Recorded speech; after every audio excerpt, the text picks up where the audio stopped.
سن لی کہ آپ کے جو خدشات ہیں فوج کشی کے بارے میں، اس کے بارے میں جنرل صاحب نے کہا کہ یہ جو نیڈس بیسس پہ وہاں پہ ہوتی ہے، اور جنرل صاحب نے کہا کہ وہاں پہ فوج کی جو موجودگی ہے وہ بارڈرز پہ اس لیے ہونی چاہیے کہ کچھ خدشات ہیں. کیا آپ ان سے اتفاق کرتے ہیں یا آپ بالکل سرے سے چاہتے ہیں کہ تمام چھاؤنیاں وہاں پہ بند کر دی جائیں، تمام فوج وہاں پہ چھاؤنیوں کے اندر رکھ دی جائے اور پھر بات ہونی چاہیے؟ آپ کیا کہنا چاہیں گے؟ اس وقت بلوچستان میں 59 پیراملٹری ٹروپس کے جو کنٹونمنٹ ہے، آپ کی ایف سی جس کو کہا جاتا ہے، اور 6 جو ہیں آپ کے میجر آپ کے ریگولر آرمی کے کنٹونمنٹ ہیں، ان کا ہمیں جواز بتایا جائے. اور دوسری سب سے بڑی اہم بات یہ ہے کہ ہم کہتے ہیں کہ فوج بلوچستان میں مداخلت نہ کرے. میں ان سے پوچھنا چاہتا ہوں، آیت اللہ درانی صاحب ہیں جو وفاقی وزیر ہیں، کیا واقعی یہ لوگ اس خوش فہمی میں کہ فوج نے جو ہے پاکستان کی سیاست میں مداخلت کرنا چھوڑ دی ہے؟ ہم آتے ہیں اختر مینگل صاحب، آپ نے ایک بہت بنیادی سوال آیت اللہ درانی کی طرف لڑکا دیا ہے. ہم لیں گے بریک کے بعد جب واپس آئیں گے تو ہم اس پہ گفتگو کریں گے. فاضل صاحب جائے گا نہیں، ہمارے ساتھ رہے گا. Welcome back. صاحب گفتگو ہے بلوچستان پیکج کے حوالے سے، اور اختر مینگل صاحب کا ایک موقف بڑا واضح، بڑا کلیئر. انہوں نے کہا کہ جب تک فوج نہیں پیچھے ہٹتی معاملات درست نہیں ہوں گے، اور انہوں نے کہا کہ درانی صاحب کو نہ جانے کیوں غلط فہمی ہے کہ یہ حکمران ہے، فوج حکمران نہیں. جی آپ کیا کہیں گے؟ جی دیکھیے، پاکستان میں فوج فوراً جو اگر آپ چاہیں کہ نکل جائے آپ کے بارڈروں سے اور شہروں سے، ناممکن ہے. اس کی وجہ یہ کہ گزشتہ یعنی پاکستان کے بننے سے آج تک وہ قابض ہے پالیٹکس میں. اگر میں کہوں کہ ہاں فوراً نکل جائیں گے، ہمارے ساتھ نہیں کر رہے، لیکن موجودہ صورتحال میں جب جمہوریت کے تمام اساس ایک ساتھ ہو گئے، تمام سیاسی پارٹیاں ایک ساتھ ہو گئی ہیں، اختر مینگل صاحب ہمارے ساتھ آ کر کے ایک ساتھ ہو رہے ہیں، جب ہم ایک ہی اپروچ کے لوگ ہو جائیں گے تو فوج کا رول ختم ہو جاتا ہے، بلوچستان میں ہو یا پاکستان کی سطح پہ ہو.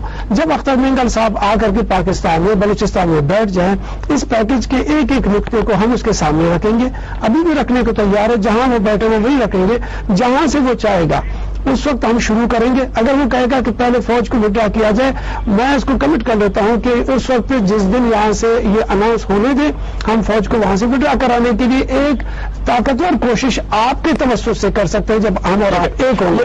ایک اختر مینگل صاحب کہ جب ہم تمام فورسز ایک ساتھ ہو جائیں گے تو بلوچستان میں امن ہوگا.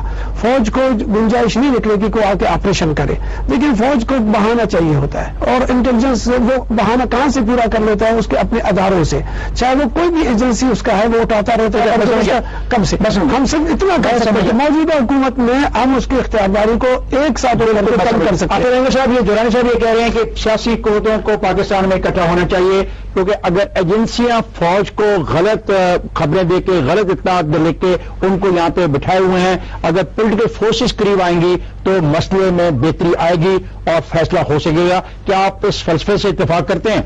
افتخار صاحب، فوج کی مداخلت کا جہاں تک تعلق ہے، پاکستان کے روز اول سے لے کر آج دن تک پاکستان کی ہر ایک سیاست میں ہاں وہ مانتے ہیں، وہ مانتے ہیں، وہ کہتے ہیں، لیکن وہ کہتے ہیں کہ پالیٹیشین اگر اکٹھے ہو جائیں، قریب آئیں، ایک دوسرے کو گلے لگائیں، ایک دوسرے کا نقطہ نظر سمجھیں تو یہ معاملہ درست ہو سکتا ہے. سردار اختر مینگل صاحب سب سے زیادہ اس وقت جب آپ فوج کی بلیک میلنگ سے اپنے آپ کو نکالیں گے، بلیک میلنگ سیاستدان جو ہے نا اپنی کرسی کو بچانے کے لیے فوج کے پائے کا سہارا نہیں لیں گے تو فوج سے چھٹکارا حاصل کیا جا سکتا ہے.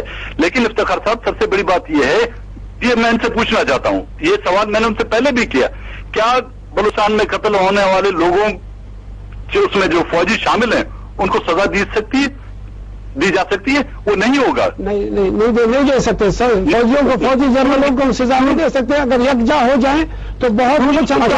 میں ایک سوال کروں گا مینگل صاحب، میں آپ سے سوال جو میں نے کیا اس کا جواب آیا، انہوں نے کہا کہ ہمارے لیے ابھی ممکن نہیں ہے. آپ نے سیاسی بات کی، اس کا جواب درانی صاحب نے سیاسی دیا. میں آپ سے پوچھنا چاہتا ہوں کیونکہ اس کے بعد پروگرام ختم ہو رہا ہے کہ کیا آپ یقین کرتے ہیں کہ ہندوستان کی کو مداخلت ہے بلوچستان میں؟ جو یہ حماقتیں آپ کی جو ہو رہی ہیں اس میں ہندوستان فائدہ اٹھا رہا ہے؟ دیکھیں یہ الزامات ہیں، محض الزامات ہیں. ہم نے کبھی بھی بلوچستان کے قوم پرستوں نے جا کے ہندوستان میں دہلی میں ہندوستان کا ترانہ نہیں گایا تھا. بھائی میرے وہ گانے والے آج بھی حکومت میں ہیں، کل بھی اس حکومت میں. اچھا مینگل صاحب، کیا اگر یہ کوئی پیکج آئے گا تو اس کو آپ پڑھیں گے بھی یا پڑھے بغیر ہی ریجیکٹ کر دیں گے؟ آپ ظاہر پڑھ تو لیں گے، لیکن ہم سمجھتے ہیں اس کے پڑھنے سے بھی ہمارے زخموں کو ملم نہیں لگے گا اور کھرچ جائیں گے ہمارے زخم. شکریہ. امید کرتے ہیں کہ آپ اس پیکج کو پڑھیں گے اور نشاندہی کریں گے ان چیزوں کی جس سے آپ کے زخموں کو کھرچا جاتا ہے، تاکہ پاکستان کی سول سوسائٹی کو پتہ لگے اور پاکستان کی سول سوسائٹی پہ پریشر ڈالے حکومت پر کہ بلوچستان کے معاملات کو حل کرنے کے لیے وہاں کے جو اسٹیک ہولڈر ہیں ان سب کو شامل کیا جائے. اب آپ پر جناب بات ختم ہوتی ہے. لیفٹیننٹ جنرل عبدالغالب بلوچ، آپ نے بات سن لی، بہت تیز اور تیکھی بات وہ کر رہے ہیں. وہ کہہ رہے ہیں کہ وہاں پہ نہ سول سوسائٹی کا کوئی رول ہے، نہ پالیٹکس کا کوئی رول ہے، نہ پارلیمنٹ کا کوئی رول ہے، نہ سینٹ کا کوئی رول ہے، نہ پالیٹیشنز کا کوئی رول ہے، کسی کا کوئی رول نہیں. رول آپ کا ہے. میں اس ایکسٹریم میں نہیں جاؤں گا، لیکن میں صرف ایک عرض کروں گا.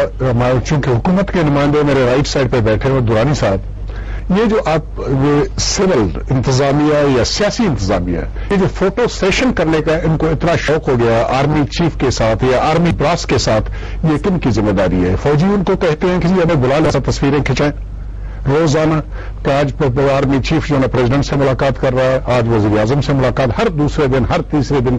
اس کی ریکوائرمنٹ کیوں پڑی ہے؟ کیوں؟ جب ان کو فوج کی ضرورت نہیں ہے.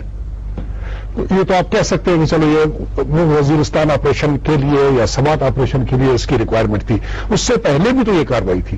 ان کی بھی تو ذمہ داری ہے. فوج کو کسی قسم کا کوئی شوق نہیں ہے کہ سول معاملات میں آ کے مداخلت کرے. یہ بیڈ آف اس کے لیے روزز نہیں ہے فوج کے لیے کہ آنا سول معاملات کو چلانا کوئی آسان بات نہیں ہے. بڑے ٹینشن بڑے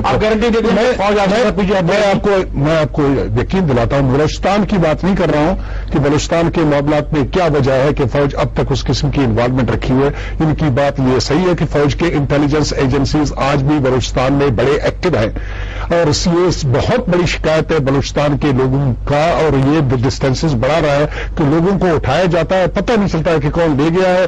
مہینے کے بعد 2 مہینے کے بعد ایک آدھ کی تو لاشیں مل جاتی ہیں، لیکن زیادہ تر جو ہے وہ واپس آ جاتے ہیں. ان کا یہ رول ختم ہو جانا چاہیے. اور یہ تمام کی تمام کارروائی اس وجہ سے ہو رہی ہے کہ سول گورنمنٹ میں وہ استحکام نہیں آئی ہے جو کہ آنا چاہیے. یہ اپنے پاؤں پہ ابھی کانفیڈنٹ نہیں ہے کھڑے ہونے کے لیے. آپ آخری 2 باتیں کیا کہیں گے؟ کیا گارنٹی ہے اختر مینگل کے لیے؟ کیوں اختر مینگل آپ کے پاس آئے؟ ہم اس کے پاس اختر مینگل صاحب کے پاس ہم خود جانے کو تیار ہیں. میں جاؤں گا، پورا پاکستان پیپلز پارٹی چلے جائے گی. لیکن دیکھیں میں ایک بات بتا دوں آپ کو کہ ہم چاہتے ہیں کہ یکجہتی ہو. اس وقت جیسے جنرل صاحب نے کہا کہ فوج جنرلز کیوں آتے ہیں، ان کے فوٹو سیشن کیوں ہوتے ہیں، وہ ایک سبجیکٹ نہیں ہے، پورا ملک کا سبجیکٹ ہے. اور پریزیڈنٹ جو ہے نا وہ ویسے بھی کمانڈر ان چیف ہیں، بڑے ہیں، تو وہ ان کے ساتھ ان کی ملاقات ہوتی رہتی ہے. وہ سیشن ہے وزیر اعظم کے ساتھ ایک چیز میڈیا کو نہیں دکھانا. یہ ٹھیک ہے، یہ بہتر ہے کہ ہم لوگ میڈیا کو نہ کھیلیں. آپ کو یہ پوائنٹ بہت زبردست ہے. لیکن میں اس بلوچستان کے حوالے سے میں آپ کو بتا دوں کہ صرف اس آغاز کو ہونے دو. یہ وہ آزاد حقوق ہیں، میں نے اس دن بھی اس کو کہا تھا کہ وہ آزاد حقوق ہیں جو بلوچستان کو ملنے جا رہے ہیں، جو پابند ہو چکے تھے، جو ملنے جا رہے ہیں. شکریہ لیفٹیننٹ جنرل ریٹائرڈ عبدالغالب بلوچ صاحب، آپ تشریف لائے. شکریہ دورانی صاحب، آپ تشریف لائے. چودھری محمد یعقوب صاحب ہمارے ساتھ تھے اور ہمارے ساتھ تھے اختر مینگل صاحب. خواتین حضرات، آپ نے ڈبیٹ سنی. یہ بلوچستان کے پیکج کے حوالے سے تھی. پاکستان پیپلز پارٹی اس کو آغاز حقوق بلوچستان کہتی ہے. جن لوگوں کے لیے کیا جا رہا ہے، جو اس کی مخالفت کر رہے ہیں، ان کے خدشات ہیں. وہ سمجھتے ہیں کہ فوج کی موجودگی میں شاید ان کے معاملات حل نہ ہوں. وہ کیا